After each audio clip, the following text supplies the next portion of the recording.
Don't forget to subscribe and press the bell icon to never miss a video from testbook.com.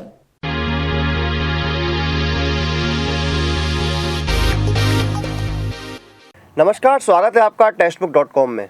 जैसा कि हम लोग जानते हैं कि एसएससी सिलेक्शन पोस्ट फेज़ 8 का रिक्रूटमेंट नोटिफिकेशन आ चुका है और इसके ऑनलाइन रजिस्ट्रेशन भी स्टार्ट हो चुके हैं। तो जो नोटिफिकेशन है उसमें अलग अलग पोस्ट आई हैं। अगर पोस्ट अलग अलग है तो उनकी जो एजुकेशनल क्वालिफिकेशन है वो भी अलग अलग है और सैलरीज भी डिफरेंट रहेंगी।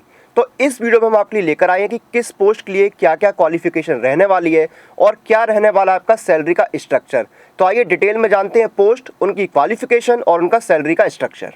सबसे पहले हम बात करते हैं जो पोस्ट मैट्रिकुलेशन के लिए है, यानी कि जो 10th पास स्टूडेंट हैं जो अप्लाई करना चाहते हैं उनके लिए कौन कौन सी पोस्टें यहाँ पर अवेलेबल हैं। सबसे पहले हम देखते हैं फील्ड कम लेबोरेटरी अटेंडेंट।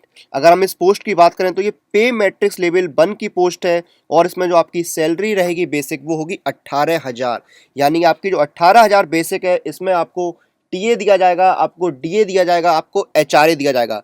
अगर मैं कैलकुलेशन करके आपको बताऊं, अगर आपका 18,000 बेसिक होता है तो उसमें जो अगर प्रेजेंट हम सेंट्रल गवर्नमेंट के डीए की बात करें तो वो 21% के रेट से दिया जाता है। यानी हम 18,000 का अगर 21% डीए निकालें तो आपका बनता है 3,600 रुपये। तो वो डीए को अगर हम 21% को यहाँ पर जोड़ देंगे तो वो आपकी जो बेसिक पे है उसमें ही इंक्लूड होगा।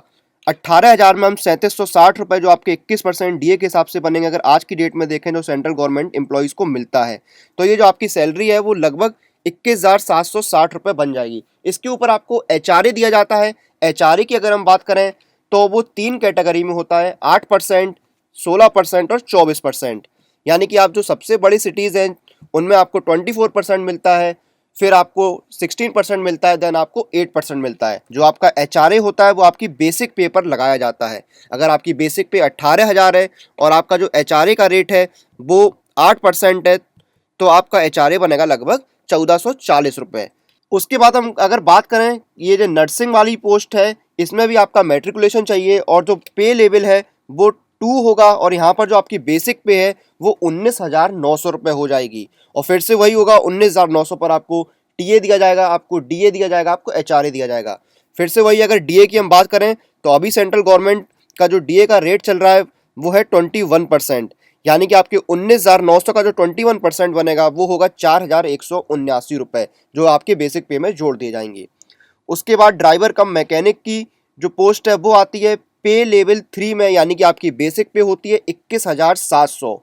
उसके बाद जो वर्कशॉप अटेंडेंट है वो आते हैं पे लेवल 1 में, यानी कि 18,000 के बेसिक पे। उसके बाद जो बॉयलर अटेंडेंट हैं वो पे लेवल 2 पर यानी 19,900।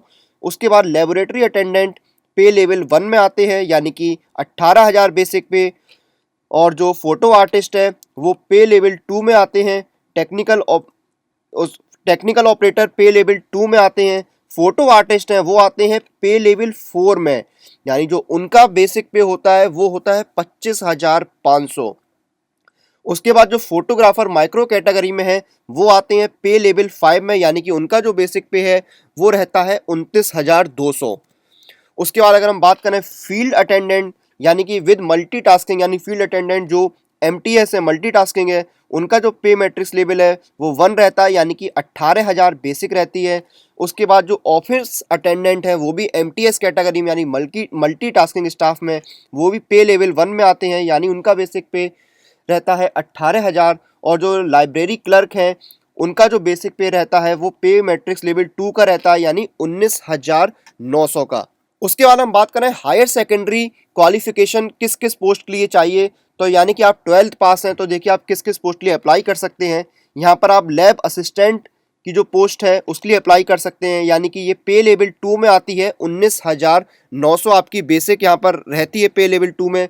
फिर हम बात करें अगर फ्यूमिगेशन असिस्टेंट की तो यहाँ पर ये पे लेवल 4 में आते हैं, यानी 25,500 आपकी बेसिक पे रहती है पे लेवल 4 में। लेबोरेटरी अटेंडेंट पे लेवल 2 में आता है और बेसिक पे रहती है 19,900। लेबोरेटरी असिस्टेंट ग्रेड 3 का पे लेवल 2 रहता है। जूनियर और सीनियर टेक्निकल असिस्टेंट इनका जो पे लेवल है वो 6 रहता है, यानी कि 35,400 बेसिक होती है, जो कि काफ़ी अच्छी बेसिक है। 35,400 अगर हम एक कैलकुलेशन करके देखें कि 35,400 अगर आपकी बेसिक है तो डीए जोड़कर आपका कितनी सैलरी बनेगी, तो 35,400 और डीए को जोड़कर जो आपकी सैलरी बनेगी वो लगभग बनेगी 42,834 आपकी सैलरी बनेगी। अगर आज की डेट में अगर हम बात करें, यानी कि 21% डीए, इसमें आपका टीए और एचआरए शामिल नहीं है, इसमें आपको एचआरए अलग से मिलेगा। वो आपके सिटी पर डिपेंड करता है कि आप किस सिटी में आपकी जॉब है। आपको 8% एचआरए मिनिमम मिलता है सेंट्रल गवर्नमेंट में, जो आपकी बेसिक पे होती है उसका। उसके बाद 16% और जो सबसे बड़े शहर होते हैं उनमें 24% एचआरए दिया जाता है। उसके बाद अगर हम बात करें लेबोरेटरी टेक्नीशियन की, तो ये पे लेवल 3 में आते हैं, क्लर्क पे लेवल 2 में आते हैं, सीनियर सर्वाइवर, जूनियर इंजीनियर और सीनियर फोटोग्राफर ये सभी पे लेवल 6 में आते हैं। और जैसा कि मैंने पहले भी आपको बताया था कि पे लेवल 6 में जो बेसिक होती है वो 35,400 होती है। उसमें अगर आज के डीए का यानी 21% का रेट जोड़ दिया जाए तो 42,834 आपकी बेसिक बनती है। उसमें आपको एचआरए और टीए अलग से मिलते हैं। फिर अगर हम बात करें ऑफसेट मैकेनिक मैन की, तो वो पे लेवल 5 में आता है, यानी कि पे लेवल 5 में अगर हम बेसिक की बात करें तो 29,200 आपकी बेसिक रहती है पे लेवल 5 में। और जो कारपेंटर कम आर्टिस्ट होते हैं वो पे लेवल 2 में आते हैं, यानी उनकी बेसिक जो रहती है वो 19,900 रहती है। उसके बाद हम बात करते हैं जो ग्रेजुएशन और उसके एबव लेवल की जो क्वालिफिकेशन के लिए पोस्ट है उनमें क्या आपका पे लेवल रहता है। तो अगर हम बात करें स्टोर कीपर ग्रेड 2 की, तो वो पे मैट्रिक्स लेवल 4 में है। अगर हम बात करें जूनियर इंजीनियर की, तो यहाँ पर पे लेवल का जो लेवल है वो 6 है, यानी 35,400 बेसिक आपकी बनती है। अगर हम बात करें साइंटिफिक असिस्टेंट और इंस्ट्रक्टर की, तो ये भी पे लेवल 6 की जॉब है। यहाँ पर आपकी जो सैलरी है वो पे लेवल 6 में आएगी, यानी 35,400 आपकी बेसिक रहेगी। फील्ड असिस्टेंट जो है वो पे लेवल 4 में आता है।